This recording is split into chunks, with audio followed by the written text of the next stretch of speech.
Welcome back. It's the Big Blue Banter, New York Giants football podcast. I'm Dan Schneier, joined as always my co-host, Nick Filato. It's been a week since we talked Giants football with you. There's some things we got on the burner coming. We're going to have draft profiles on the way. We're going to do a long breakdown similar to the one we did on Barkley about Jones. That's not today. Today, what we wanted to do was give an update on what we've been hearing lately. A lot of reports on the Daniel Jones contract negotiations and a lot of reports on the Saquon Barkley contract negotiations. So we're going to talk through all of those. We're also touching a little bit on a report that came out today that showed the Giants have heavy interest in quarterback Hendon Hooker, the rookie entering this draft class out of Tennessee. So we're going to discuss those topics, see where we go from there and spitball off of that. But of course, Nick, let's start with the main thing here, which is the recent reporting on Daniel Jones. The report from Mike Florio suggests that he is seeking, quote unquote, $45 million per year on the new contract. That would put him right along the lines of the contract Kyler Murray signed recently. I believe that was last offseason for Kyler Murray about a year ago. And $5 million more per year than the one Dak Prescott signed, which I believe is he makes $40 million AAV, Dak Prescott. So that's the report from Florio. At the same time, a report came out the same day from Paul Schwartz, who's covered the Giants for a while, in the New York Post. And he suggests that the ballpark we should be thinking about is $190 million over 5 years, which would be 38 AAV. Now, if that's the ballpark the Giants are thinking about, because you assume that the Paul Schwartz report is coming from the Giants side. This is the connection I'm making, Nick. And the Florio report is coming from the agent side. That's what they would want, and they want to float that number. Somewhere in between is probably where the Giants will ultimately land on if they sign Daniel Jones, would be my guess. Maybe $40 million per year or $41 or $42 million per year, potentially, for Daniel Jones.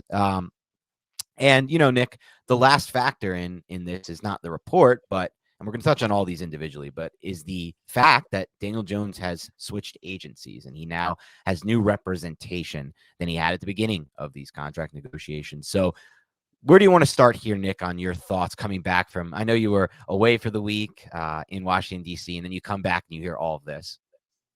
Yeah, I was away touring Washington, D.C., but more so the Civil War battlefields that surrounds it. I'm a big Civil War guy, so it was really fun. And I wasn't really on Twitter all that much, so apologies if I didn't get back to anybody. But then I looked down at my phone and I see Daniel Jones, $45 million a year. And I go, wow, that escalated quickly because we were discussing a $35 million ballpark range, maybe a little bit north of that just a couple weeks ago. And to me, damn, $45 million is wild.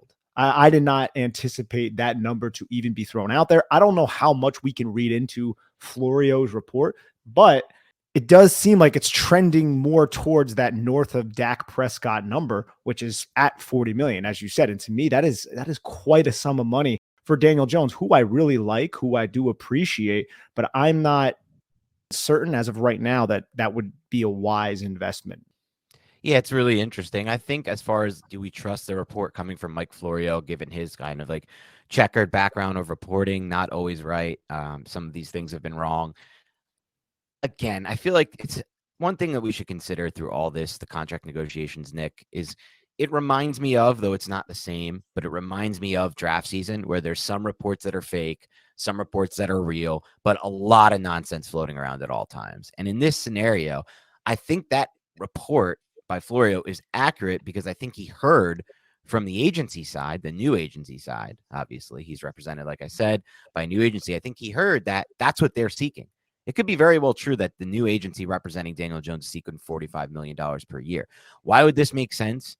Well, if you think about it from the standpoint you said, Nick, it doesn't make much sense. But from the standpoint of an agent, right? If you're making a pitch to a player like Daniel Jones to have him go through the entire process of ditching his current agency and picking up new representation, your pitch has to involve, we're going to get you a lot of money, right? The idea here is not like Daniel Jones needs to consider what he's worth right now, or like Daniel Jones needs to be realistic about it, or something like, Daniel Jones should take a discount to sign with the Giants. That's not what any of these guys should do. What they should do is be represented by an agency, have that agency try to get as much money as possible for the player. Like they've obviously made the pitch to Jones. In this case, maybe it's $45 million. That's not going to be what I think the Giants settle on, but that's probably the pitch. And then try to secure that money for the player. They should not worry about the salary cap the player. That's not their worry. Then the Giants, on the other hand, or whoever the team is, has to then decide if that is a wise investment. But that's not up to, there's no there shouldn't be accounting for the salary cap. So it doesn't surprise me that they could be seeking that, especially since he's now represented by a new agency, because the agency needs to try to get their player the best possible deal here. Now, I think it's really interesting, Nick, what Connor Hughes said. And Connor Hughes said, point blank, from what I'm hearing, the Giants are not going to pay Daniel Jones $45 million per year. So he says, and this is a quote from Connor Hughes, who I think recently started covering the Giants. He used to cover the Jets, but now he's more on the Giants. He said someone close to Daniel Jones is going to have to sit him down and help him understand what might be actually best for him is not taking the most money. What are your thoughts on that statement? Because I think that statement suggests what's best for him is to take a little bit less and then have himself back in a situation that gives him the best chance to succeed. So I think no matter how you look at this thing, Nick, the Giants give Daniel Jones, the player, the best chance for him to reach his potential. That's where I'm at. I think the best situation for Daniel Jones is to be reunited with Joe Schoen and Brian Daboll on an amicable basis. And I don't think $45 million, I don't think that's something that Joe Schoen really wants to do right now, or the New York Giants may seriously entertain.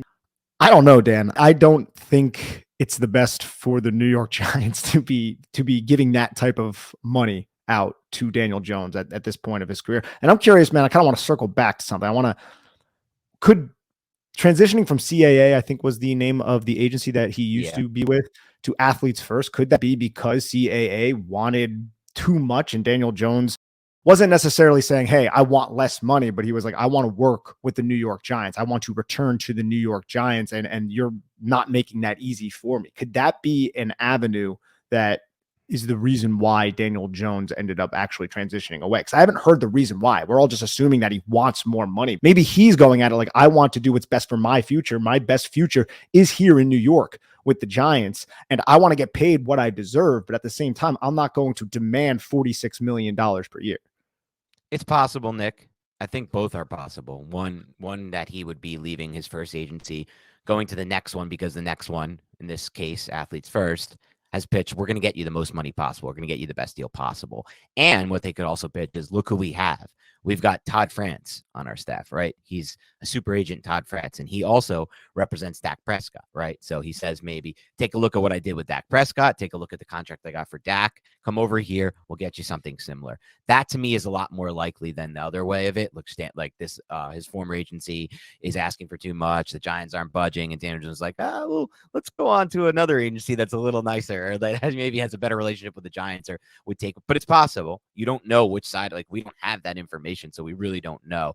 But I just would imagine it's more likely that he's going over to this new agency because that agency could potentially work on a mega deal that already has some framework. Again, that Dak Prescott deal, that if he does work with Todd France, we don't know that for sure. He could be rep by another agent at Athletes First, but it might be Todd France. And that guy has worked on and successfully succeeded in, I should say, getting Dak Prescott a mega contract, because Dak Prescott at $40 million right now is a contract that some Cowboys fans from that I've spoken to, even the smarter ones, have been like, we don't really love where we're at right now with that contract right now. There's a lot of guaranteed money. A lot of that's been pushed back, because if the Giants do sign Daniel Jones to a deal similar to the one Dak Prescott signed, Nick, I think it's very likely they structure it similarly to Prescott. It probably won't be as drastic because the Cowboys were in such a bad cap situation recently that they had to push back all these contracts. The Giants are going to be in a bit of a healthier cap situation, mostly because they don't have as many stars signed already to the roster.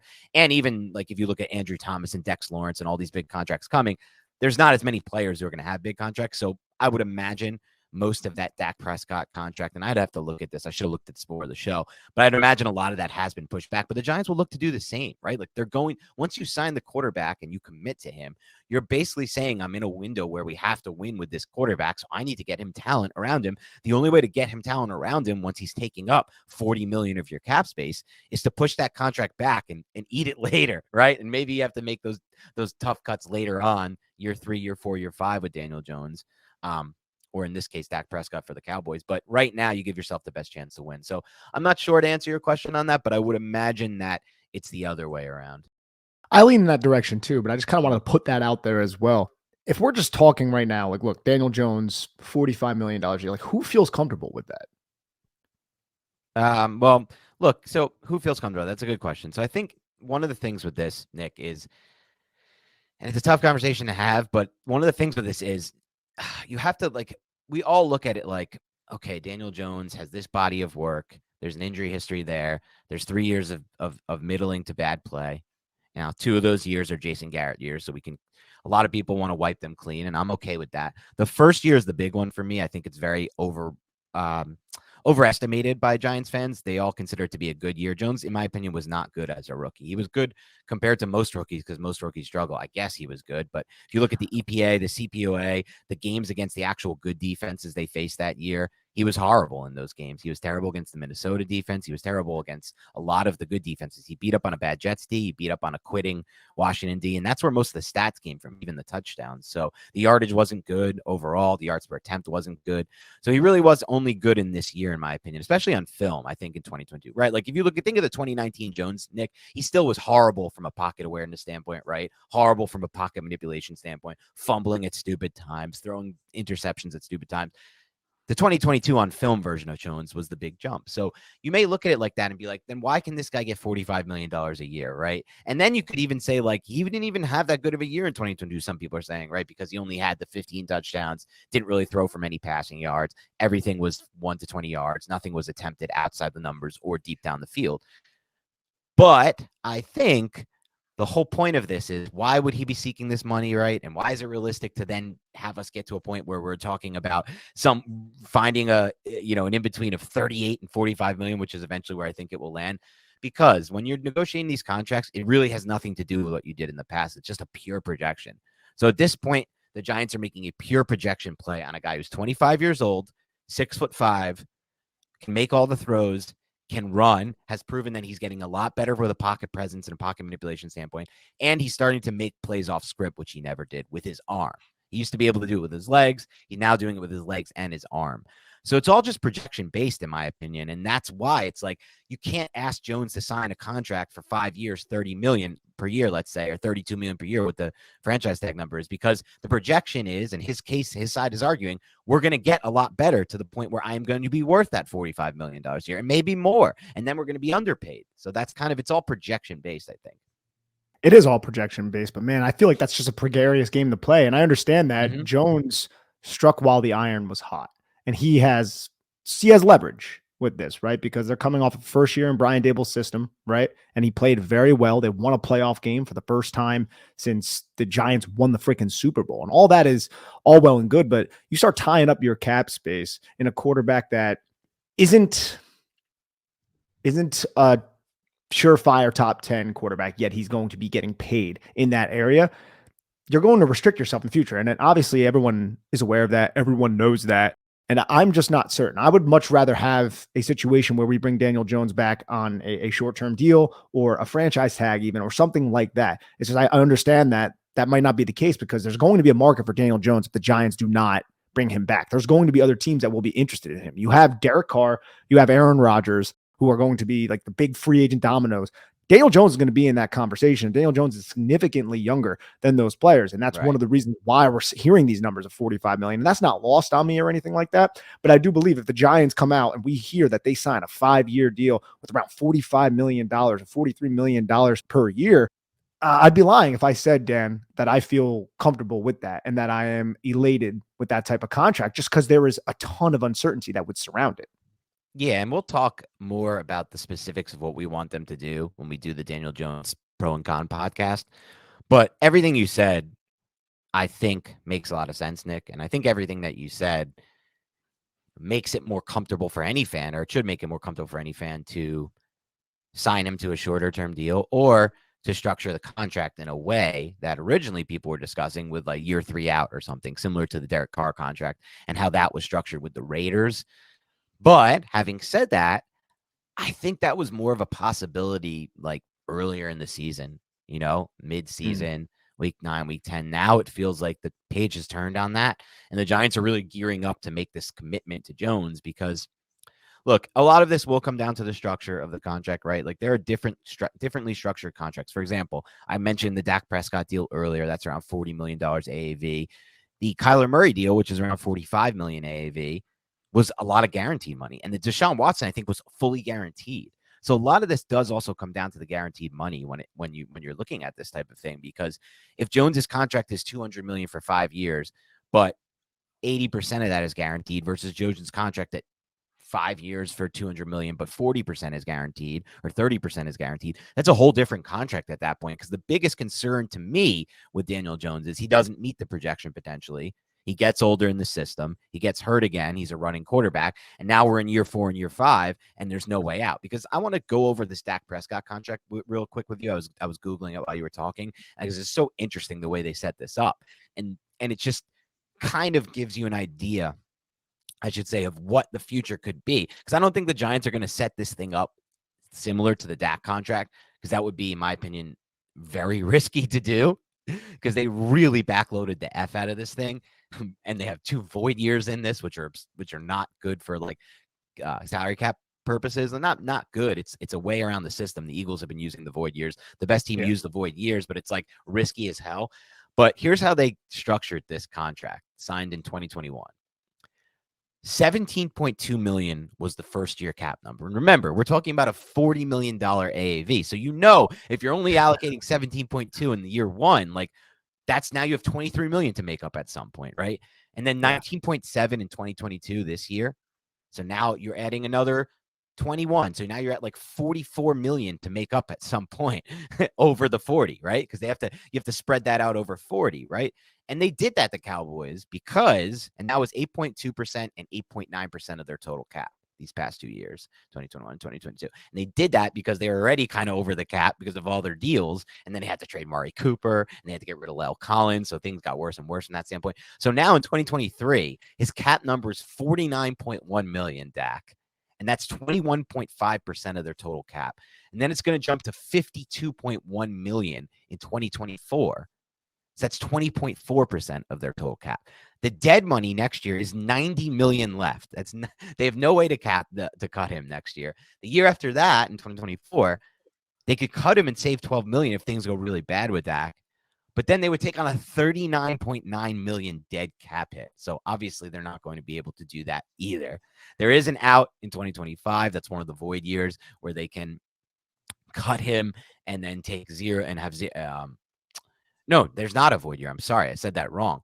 Looks like that year has $21.181 million cap hit for 2025.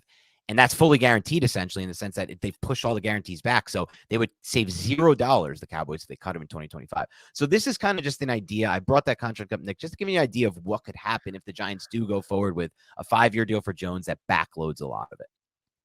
And I get that, right?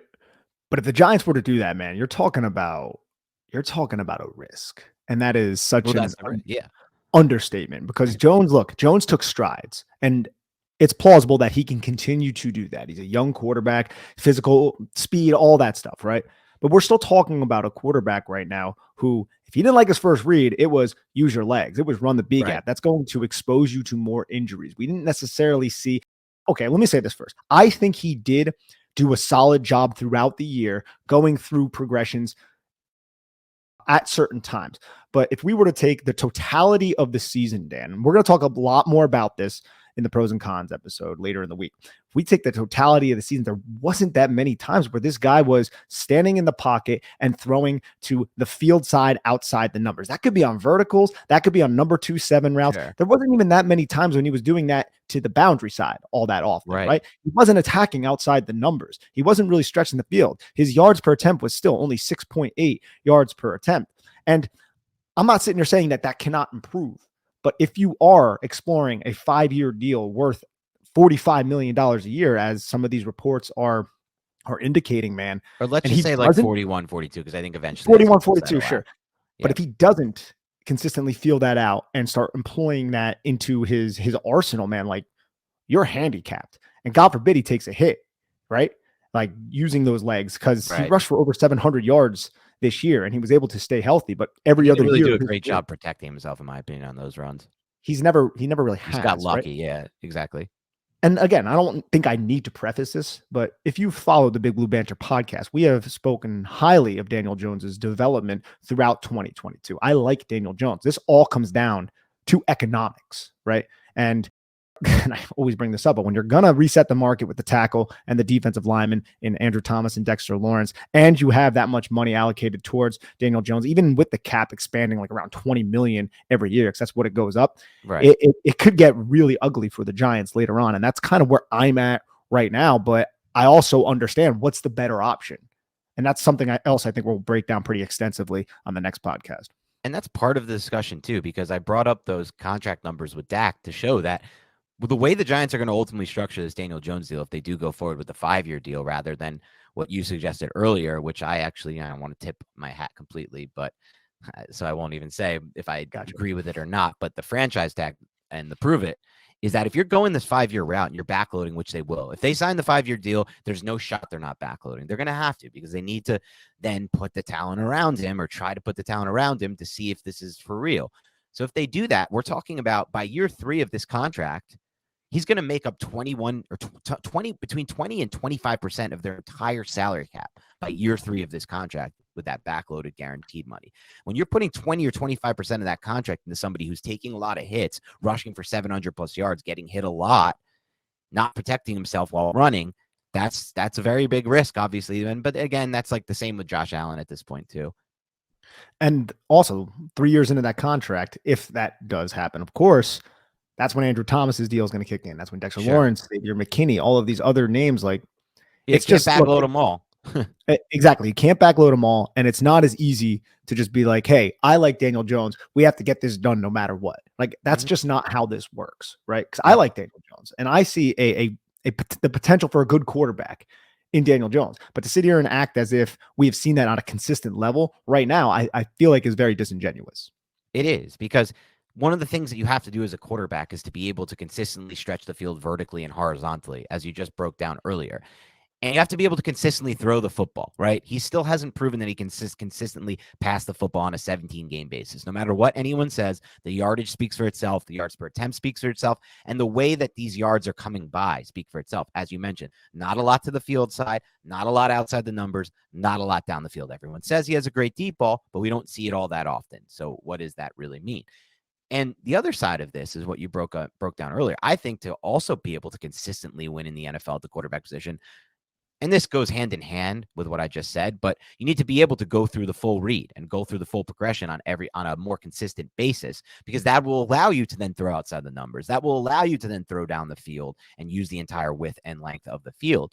And the data we have on Daniel Jones is rookie season, half field, high-low system. That's not going through his progressions, just reading half the field. Next 2 seasons, they tried to put him in a system that would make him read the whole field. He was terrible in Jason Garrett's system. That's not his fault entirely. It's Jason Garrett's fault too. It's the offensive line's fault. It's the GM's fault for putting the talent around him. But he was not good in a full read progression system. Year 4, Brian Daboll, like you said earlier, not really. There were some examples of him doing it, but for the most part, the system this year was read 1, run. Read 1, run. Read 1, run. And that's where the majority of his, so again, he's not really proving, or hasn't really proved yet, which leads to the projection. You have to project that eventually he can become a guy who uses the full length and width of the field with better receivers, better offensive line. You have to project that he can become a guy that can go through the full reads. But that's a big projection to make, especially on the mental side of it, the second part of it, which does lead then to the passing yards, because we're projecting it in the sense that we're projecting that maybe a more familiarity with the current system helps him, or 2, the receivers O-line part. I really believe the first part is way more important than the receivers O-line part. I don't know how much of that receivers O-line part really definitely leads to better mental progression by a quarterback. Every guy knows the importance of full length and full width. Something else that, like, I don't want to dive too deep into the notes for the next podcast, but anticipation too, man. We haven't really seen that at a consistent level. And I'll leave it at that. Look, we can go through plays and stuff like that on the podcast we'll do later in the week. And I'm not trying to make this into, look, Daniel Jones is not the guy, but it's not that, right? It all comes down to the money. It all comes down to how you're going to allocate your funds and the future players that are currently on your roster that you're going to want to retain. You got to think forward here. We know Joe Schoen is a forward thinking, or at least we think Joe Schoen is a forward thinking general manager, right? So we'll have to wait and see. I think this is going to be a very interesting deliberation between the two sides. I think the fact that Daniel Jones switched representation is also an interesting factor to this. But I mean, reports floating around right now, look, they're just reports. I think that's something else that we should really clarify. I think you did at the top of the show, but that's a pretty penny. That's a pretty penny for Daniel Jones. Yeah, a few more notes on this before we move on to the Saquon Barkley side of this, because there's some reports now surfacing there. A few more notes on this. The franchise tag number has been released for this season. It will be $32.41 million if you want to use it on a quarterback on Daniel Jones, and $10.09 million if you want to use it on a running back with Saquon Barkley. Now, one thing I've considered at least has been, why not just slap the non-exclusive franchise tag on Daniel Jones, at least to the point where then you can get a better idea of if you're bidding against yourselves or you're not. I know you mentioned at the top of the show that there's going to be a lot of interest in Daniel Jones. I think it's certainly possible, Nick, but I also think at the same time, it's possibly not the case. It's hard to really gauge for me, because if you are going to go ahead, so say Daniel Jones comes to the Giants, his new represents, and he says, I want 5 years, $225 million, which would be about the $45 million a year, or 220, whatever it is. Giants say, oh my God, I don't know. Here's the non-exclusive franchise tag, which means other teams can negotiate with Daniel Jones at that point. Now you get a good feel for if that's actually something feasible for these other teams. Are teams really willing to do 5 years, $220 million for Daniel Jones? Why do we think that? Well, one reason to think that is because of his age and because of the season he had and the progression he made. And that would be based on mostly speculation at this point, Nick, because that's us making the decision that we think other NFL teams view him the same way. When in reality, other NFL teams, who knows what point they're at? Like, name some of the teams that might be interested in Daniel Jones. The Carolina Panthers, maybe they want to draft a rookie quarterback. The Indianapolis Colts, they want to draft a rookie quarterback instead. Like, some of these teams might just want to restart the rookie contract scale at quarterback rather than dump all this cap space into somebody that they don't know. The Jets possibly. But again, a lot of this is going to be predicated on Carr and Aaron Rodgers, who is on some sort of ayahuasca retreat right now. So we don't exactly know what's going on with Aaron Rodgers. But I wanted to read the description of the non-exclusive franchise tag, right? The non-exclusive franchise tender shall be a 1-year NFL player contract for the average of the 5 largest prior year salaries for the players at that position. Players shall be permitted to negotiate a player contract with any club except that draft choice compensation of 2 first-round draft selections shall be made with respect to such player in the event he signs with the other club, and the signing period for such player shall be determined under Section 15 below, which I don't have Section 15 below, but you understand that if the Giants were to slap him with that and then another team were to swoop in, that other team would owe the New York Giants 2 first-round picks. Which basically means no one's going to come in and try to get Daniel Jones from the Giants. Potentially, right? I mean, you could think that. I mean, I think you're right, but if we're assuming, but I think you're right? But if we're assuming that that's the case, and I think that's a good assumption to make and a fair assumption to make, a team won't give 2 first-round picks. Would a team that doesn't know Daniel Jones really go out and give him 5 years, $220 million? And if the answer to that is no, then you might be bidding against yourselves unless you let him either hit the market or hit the market in that way where you're protected by this case that if someone does surprise you and give him that mega contract, at least you're going to get 2 first-round picks back from Daniel Jones. And that's why I think ultimately, at the very least, the Giants should slap that non-exclusive franchise tag on Jones and to just further, give them time to negotiate, and not only negotiate, but give them time to really have him feel out his market and understand that, like, I understand you want to get this 40+ million per year based on projection of what you can be. And you don't want to be paid for what you were. You want to be paid for what you can be. But if no other team is willing to pay you for what you can be and what you think you can be, maybe the number, the realistic number that your team and you can agree on as far as what you can be, the projection-based number, is lower. And it's fair to be lower. And just at this point, the market dictates that you have to take less than Dak Prescott. You have to take less than Kyler Murray. And that's just how it is at this point based on the market. So that's why I'm still intrigued by the idea of slapping that non-exclusive tag on him and having him test the market. The non-exclusive tag, if I'm not mistaken, is that the one that's 32 million? And then I'm not sure on the numbers on that. Okay. Yeah. All right. So I'm just trying to feel out the quarterback market and know exactly what kind of opportunity the Giants have at their disposal. Because, Lamar Jackson's another domino that has to fall. And nobody exactly knows what the hell is going on with him, So it's interesting to say the least. Couple more things I want to talk about with this before we get into some Barkley stuff. Mike Lombardi has said that he believes that Jones is good, but not worth the 40 plus million per year. And he thinks this will be a true test to see who's actually running the show, John Mara or Joe Schoen. Oh, so if the Giants do sign Jones to 40 plus million, then it's John Mara still running the show? In his opinion, yes. In his opinion, of course. Yeah. Yeah. I mean, I can't really weigh in on that, but it does seem a little to speculate on, though. Like, I have long wondered, Nick, with regards to these players and these contract negotiations coming up, will Joe Schoen really get to do things? Because it's tough as I just feel like there's this immense pressure from the fan base and from ownership of, we just made the playoffs and won a game. We can't possibly go backwards with our roster. And I'm not so sure Joe Schoen looks at it the same way, right? Like the Bills, when he got there with Brandon Beane, did they make the playoffs? They made the playoffs with Tyrod Taylor, and then they blew it all up.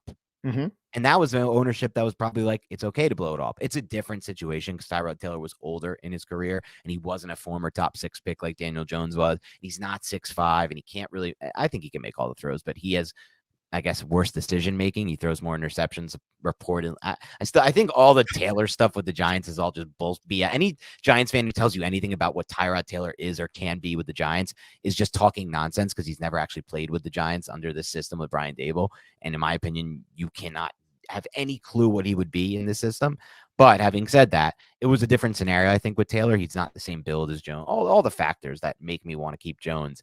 I wouldn't feel the same way about Taylor when the Bills kind of, went away from that and rebuilt and blew it up. But having said that, it's something to consider because the Bills did go that route. And I think there's not validity to it, but it's at least worth considering because this wouldn't be the first time we've seen John Mara and fan pressure. In my opinion, ownership and fan pressure play a role in the decision making. I'm not 100% certain what insight we can glean from this, but yeah, we brought this up after Joe Schoen and Brian Daboll's press conference. It was a little odd, right? That Joe Schoen was pretty open about the fact that he wanted Daniel Jones back. Just a little odd. Like, I understand. Like, I was expecting, I guess, coach speak, GM speak. Yeah, he did everything right, blah, blah, blah, blah, all the cliches and stuff like that. But he was pretty adamant, like, oh, yeah, he's going to be our quarterback of the future. And like Brian Daboll even looked at him like, excuse me, what the, you know what I mean? Yeah, like, I just felt like it was a little bit odd. Yeah, I thought it was odd. Like, don't give away the leverage of it. Yeah, it was odd for sure. I expect him to keep it more closely guarded to the vest, but maybe he wanted to make a statement there, like, we believe in Jones. And, I feel like they are committed to bringing back Jones. I don't really see a scenario where he's not going to be the Giants quarterback at this point. And we'll talk about reasons why that, reasons for that on the next pod. But it was interesting that if you are committed to bringing back Jones, why say it out loud, right? Like, why not keep it closer to the vest? I don't know. A couple more things on this, on the Jones side of this. Mike Tannenbaum, who used to be a general manager, said, if I had to put my money on it, I think he's going to get franchise tagged. He said, I'm sure the Giants are going to look at this thing when it's all said and done and say, hey, he's done it for a year. He played really well. We're happy with him. But we'll franchise him. We'll get through the season, then go from there. Yeah, I mean, that's something we'll discuss on the next podcast. But to me, I'm not going to tip my hand, but if you're watching on YouTube. Yeah. Yeah. That's an interesting one too, because it's just a matter of like, can you squeeze that through at this point? I'll say this, it's Jones to be happy with that. Well, it's not even just the happy. It's just that's also a lot of money in the immediate, right? And what does that do for how you can rebuild the roster? Are they even seriously entertaining free agency? There's a lot that kind of goes into it. Sure. It does impact what you can do this year from a cap flexibility standpoint. Because remember, with these contracts, as we talk about them through, and this is just a general reminder, I think a good thing to take away from the NFL salary cap. If you sign someone to a 5-year, $200 million deal, like it could be for Daniel Jones, and I talked about earlier with the Dak Prescott contract, how so much of that was backloaded, versus the 1-year franchise tag, you can't mess with that 1-year number. That's locked in against your cap, that $32 million. But you can mess around with that $200 million number because the cap is fluid. It's not every year it doesn't reset. You can dip, you can pick into the future, take $25 million out of that, bring it over here and then be 25 million cheaper have 25 million less to use in the future, or go the other way with it. And people do roll over cap space, some teams. So just keep that in mind when it comes to the franchise tag number. It will limit their ability to be flexible with the cap for the entirety of the 2023 season. Say the Giants make another playoff run. Well, they can't sign a Linville Joseph or Ndamukong Suh to help D-line depth. It's going to be, and that's not definitely, because they will go into this offseason with some cap space. But that kind of leads to my next part of this, Nick, which is they're going to go into this offseason, according to Over the Cap, with $44.4 million in cap space, which is actually the 5th most cap space in the entire NFL. But if you do a franchise tag for $32.4 million, well, now you have what? You have 12 million of that left to spend. Yeah, exactly. You'll have 12 million of that left to spend. The Giants are going to free up some cap space, likely by restructuring or doing something with Leonard Williams. And then you have the Kenny Golladay situation. So that there should be a little bit more cap space, but still, what are you doing with Saquon Barkley too is another question that needs to be answered. Plus, you have to always keep like 6-ish million, I think, for your draft class, plus those signings. So you really have like 6, and then you can kind of see if you can restructure that Leonard deal, which a restructure, I don't know what to do about that. I don't want to kick that can even further down the road. They're already in this point because they did restructure Leonard. We'll see what happens with that, though, because they don't have many other ways of getting flexible. That's the problem with the current financial situation. It seems good on the surface. They have the 5th most cap space, but they have so many players to sign and so few to restructure at this point. So we'll see what happens there. The Giants will have until March 7th to potentially slap the franchise tag on either Jones or Barkley. March 7th. Today is February 21st. So they still have a little bit of time to figure out if they want to do that. Okay, let's get to the next topic here, which is report that coming today, I believe, out of the New York Post, that but don't quote me on that because I have a few things mixed around in here. But Saquon Barkley is reportedly set to hit free agency as contract talks have died down, though, according to Jeff Darlington, who doesn't cover the Giants, but apparently has a source close to the Giants are still locked in on signing both Barkley and Jones to 5-year deals. So 2 interesting notes of here. 1, first time I've heard a potential 5-year deal floated for Saquon Barkley. 2, another report that suggests he's going to hit the open market. So I think they can work together hand in hand. Nick, you can tell me if you disagree, but I think you can have the idea in mind that you're still playing this time Barkley for 5 years, but also say in your mind that I'll let him hit the open market. I don't see too many teams that are going to be jumping in to hand out all this cap space to a running back. Yeah, I'm right there with you. I don't really know of teams that would love to do that. Like, you would think maybe the Houston Texans would have been that team, but do you really want to just replace what Dameon Pierce did, right? You can allocate those funds to your defense. That is a sieve at this point. So I'm okay with line, right? Yeah. Yeah, well, your offense, especially if the Giants are comfortable giving them like 12.5, because how many other teams that wants to sign a running back should just think, should we just use that money on offensive line instead? It's just like maybe there's I'm trying to think of like teams that are competing. Like there's a lot of big contracts already on their roster. Do they want to give 12.5 million, especially when you look at the Chiefs? And I know they're a little bit different because they have Patrick Mahomes, but they just won the Super Bowl off the back of obviously Patrick Mahomes and Travis Kelce, but Isaiah Pacheco, who was a 7th round pick in this last draft. So Barkley could go on the free agent market, Dan, and be like, oh, there's not that much interest in me. Maybe I'll just go back to New York for that 12.5 or whatever. Right. And then both sides will end up being happy at that point. Exactly. And I think that's what these 2 reports are kind of telling me from the Barkley situation. And that would be good news for the Giants, sort of. I mean, look, I'm not really for allocating any money to a running back in a second deal, but if it comes to the point where he comes back to the team and accepts their original number, at least you're getting the value from him signing for less, and you just hope that he doesn't get injured or something. I don't know. You hope he's an outlier, which it's possible. It is possible for you to just get some value out of a second running back contract. It's not impossible. It's just that it's improbable. That's where I'm at with it. Nothing is impossible in this world. You're just basing things on probabilities. And so, it's improbable that contract would be a good one for the Giants, but, it would be good in the short term, hopefully, at least. At the very least, you can hope that it's good for 2023 at minimum. So, yeah, let's look ahead. And let's wrap this thing up by talking about a report today. This was an interesting one, I thought. This report was Fowler, I believe. Yeah, Ryan Fowler, who said that Tennessee quarterback Hendon Hooker has met extensively with 5 teams during the pre-draft process: the Cowboys, the Panthers, the Raiders, the Saints, and the Giants.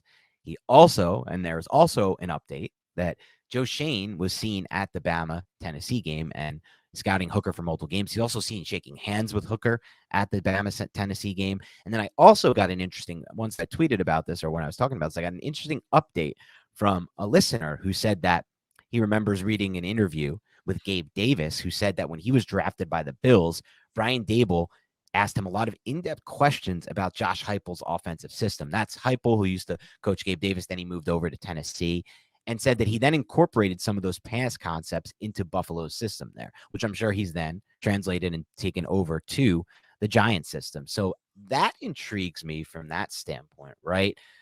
So now we're talking about a player who the Giants met with extensively already and comes from a system that they like and that they're pulling offensive concepts from. That leads me interest in not just Hendon Hooker, who is recovering from a torn ACL, and therefore his draft stock could be cheaper and it could make him more of a value play, but also Jalen Hyatt, the wide receiver, who could also then potentially be in play for the Giants. What are your thoughts on all of this? And Cedric Tillman, who was also Yes, a Tennessee wide receiver, but was spent a lot of last year with a high ankle sprain, but he's a bigger body wide receiver. And in this draft class, if you look at a lot of the wide receivers, a lot of guys who were sub 6 foot, like 180 pounds and stuff. So a player like Cedric Tillman is somebody you could possibly get on day 2 that could really pay off for you. And I went through his film and Jalen Hyatt's film recently. So I watched a decent amount of Hendon Hooker. Now I didn't evaluate Hendon Hooker. I wasn't going to like the end zone copy and really trying to get into the whole concept. I was more so paying attention to the wide receivers, but they're interesting, man. And Hendon Hooker is interesting too, man. A rhythmic passer, I would say. I really love his delivery. I just think it's over the top. It just comes out really, really well. He's athletic. He's big. He's strong. He seems really smart, helping the offense with protections and things like that, pointing stuff out pre-snap.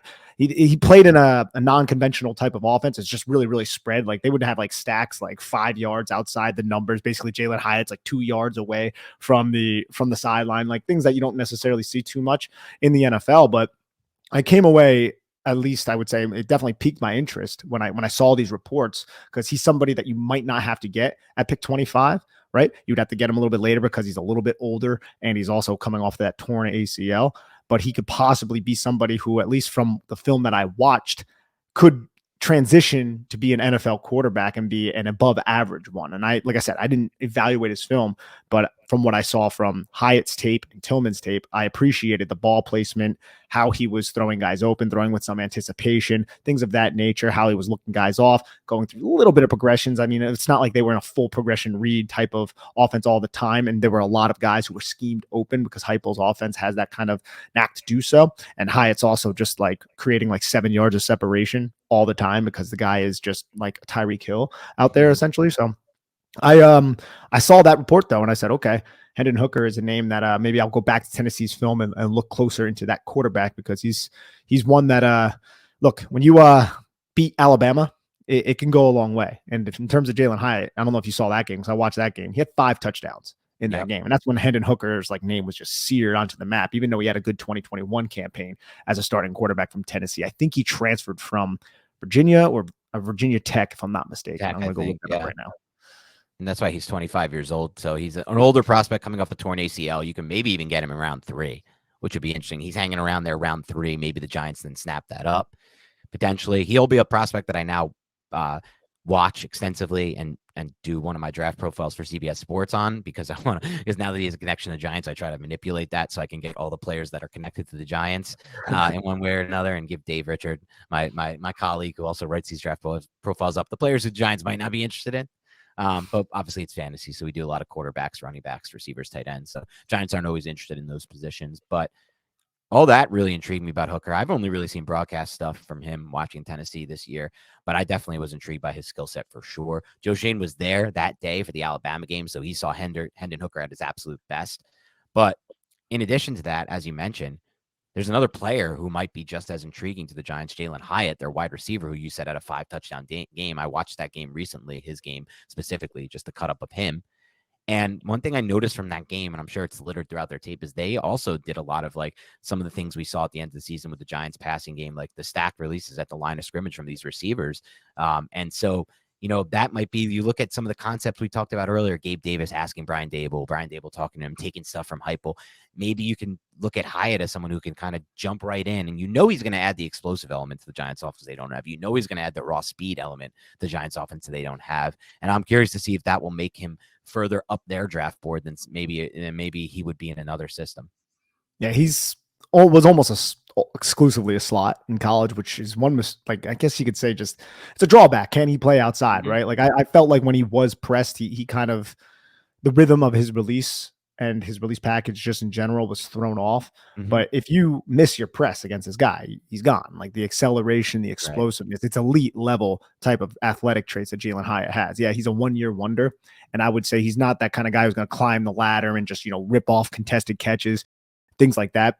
He didn't necessarily have to at Tennessee because he was just winning with separation and athletic ability. It's not going to be as consistent in the NFL, but this league is predicated on creating explosive plays, and Jalin Hyatt is a player who can create explosive plays. I don't even know if he'll be there at 25. And I don't even think he's going to be like a top 3 receiver of mine. I still got Jordan Addison. I still got so many receivers I need to watch. I don't think he's a complete player, but he has the trump card that you need to kind of be like, look, I might not be great at everything else, but what I do better than everyone else is so significant to winning football games that I'm going to be selected probably somewhere in the 20s. Exactly. And we've seen it happen over and over and over again with wide receivers drafted early if they test really well with a 40-yard dash. And that could be the next guy, Hyatt could be the next 40-yard dash burner that moves up into a guaranteed spot in round 1 because, like you said, it's just a matter of supply and demand. A lot of NFL teams don't have wide receivers with raw speed like that, and that could impact so much of what you do from a schematic standpoint,